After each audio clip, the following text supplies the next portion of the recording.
최근 북한의 외교 상황이 심상치 않습니다. 북한의 맹방인 러시아가 붕괴될 위기에 놓이자 북한의 외교 행보가 친서방으로 향하게 될 수 있다는 분석이 제기됩니다.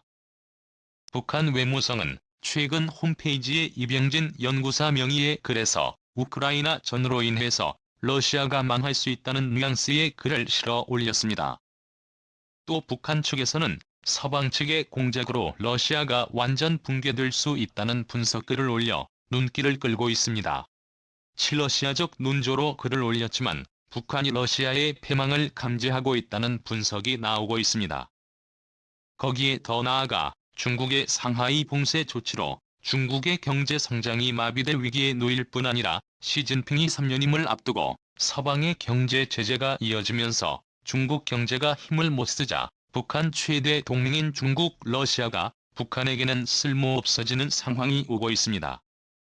이러한 상황에서 중국이 북한에 대한 위협적 움직임이 보이자 북한이 폭발했습니다. 국가전략협의 중국이 한국과 가까운 산둥성에 초대형 레이더를 설치했습니다. 한국에 설치된 사드 레이더보다 배 이상 성능이 좋아 한국, 일본은 물론이거니와 대만까지도 감지가 가능한 성능입니다. 산둥성은 예로부터 한반도를 침공하는 전략적 요충지에 있던 지역으로서 한미 국방당국은 이 상황을 매우 엄중하게 지켜보고 있습니다. 중국은 이미 산둥반도에도 해이롱장 성 그리고 내몽골 등 여러 지역에 한반도를 세밀하게 감시할 수 있는 레이더들이 있습니다. 레이더만 있는 게 아니라 주요 국방시설, 산업시설을 타격할 미사일까지 함께 있습니다. 이 때문에 중국 측과 한국이 급작스런 무력 충돌이 일어나게 될 경우 중국의 레이더로 감지한 한국의 주요 미사일 기지, 비밀 군사 기지를 타격할 수 있는 상황입니다. 이 때문에 한국 역시 중국 전력을 세밀하게 들여다볼 수 있는 장비가 더 많이 필요한 상황이지만 안타깝게도 아직까지 중국처럼 중국 전역을 들여다볼 수 없는 처지에 일고 있습니다. 시민단체 차원에서 중국을 들여다볼 수 있는 레이더 기지의 설치를 반대하고 있는 상황이며 지방대학 곳곳에 유치한 중국인 유학생들과 중국 공안당국 그리고 중국 정보기관 당국과 연계하여 지방 곳곳까지 한국의 군사시설 데이터가 중국 측에 넘어가는 상황입니다. 이 때문에 부랴부랴 한국 측에서는 엑셀빔 즉 잠수함에서 미사일을 쏘는 시스템을 이제 막 도입이 진행 중이지만 이마저도 중국의 불법 조업선 부대가 한국의 바다를 제집 안방 드나들며 한국의 해군 동향을 파악하고 있는 게 아니냐는 우려가 나오는 상황입니다.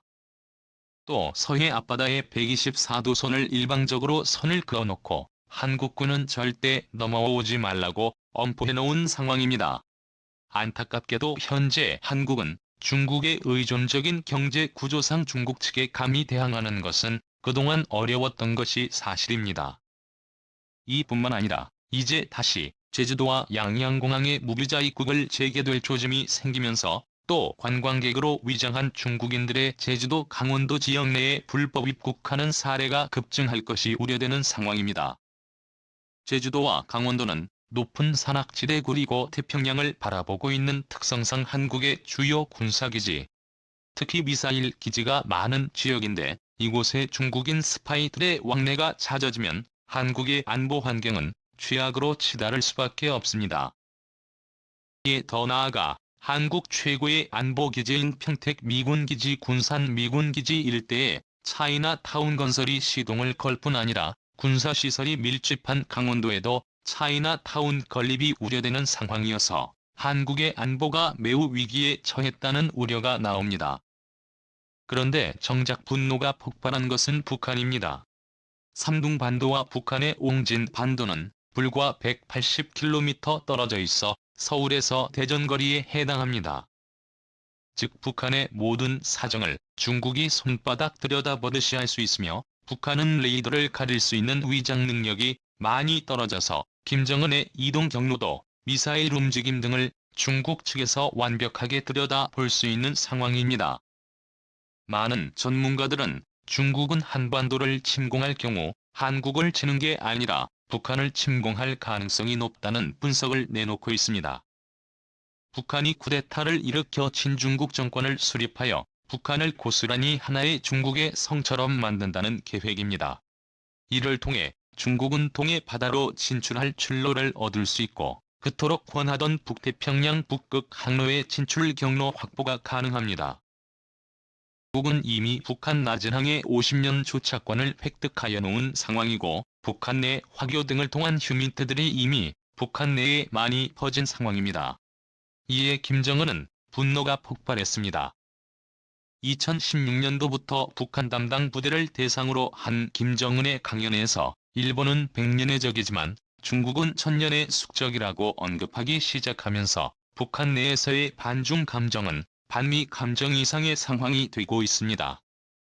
특히 2012년 4월 김일성의 생일인 태양절을 앞두고 북한 해역에서 조업을 하던 중국 어선들을 폭침시켰습니다.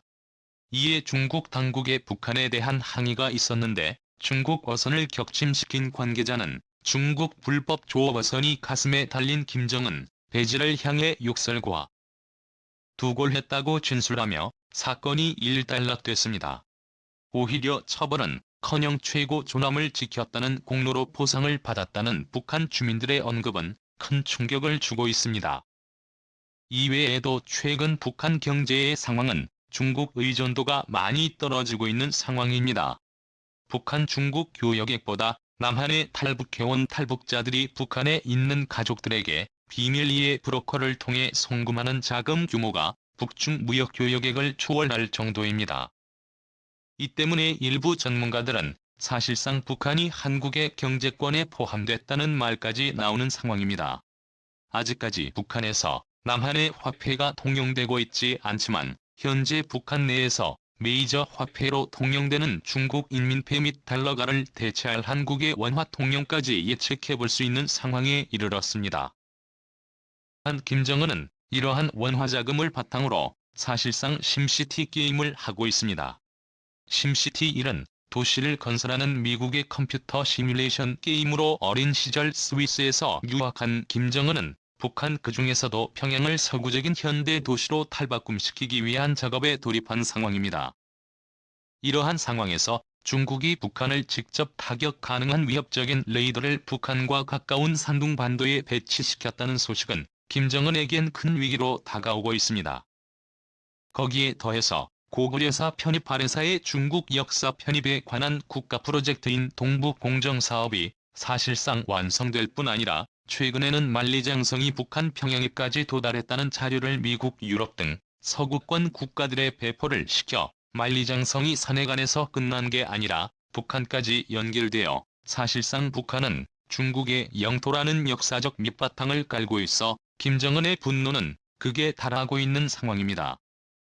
일각에서는 북한이 중국에 약해진 틈을 타서 국제적인 무력 충돌의 상황까지 빚어질 수 있다는 분석을 내놓고 있습니다.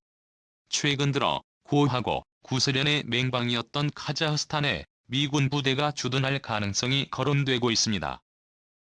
북한 역시 중국을 견제하기 위해 미군 부대 유치 카드를 만지작거리고 있다는 분석이 나와 거대한 충격을 주고 있습니다.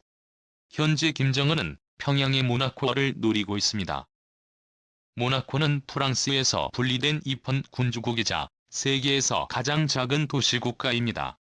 이 나라는 세금이 없고 도시가 아름답고 수많은 유럽의 부자들이 몰려들어가 살고 있습니다.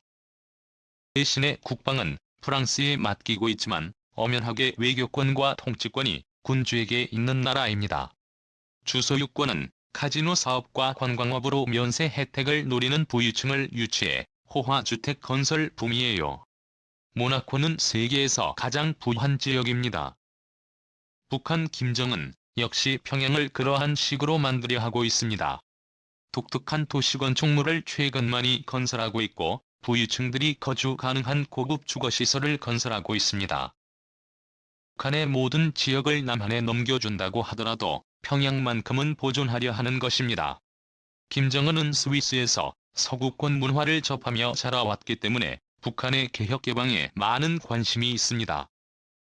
최근 중국과 러시아가 사면초가 위기에 몰린 상황에서 오랜 기간 고통받아온 북한 주민들은 새로운 개혁 개방의 기회를 맞고 있습니다. 감사합니다.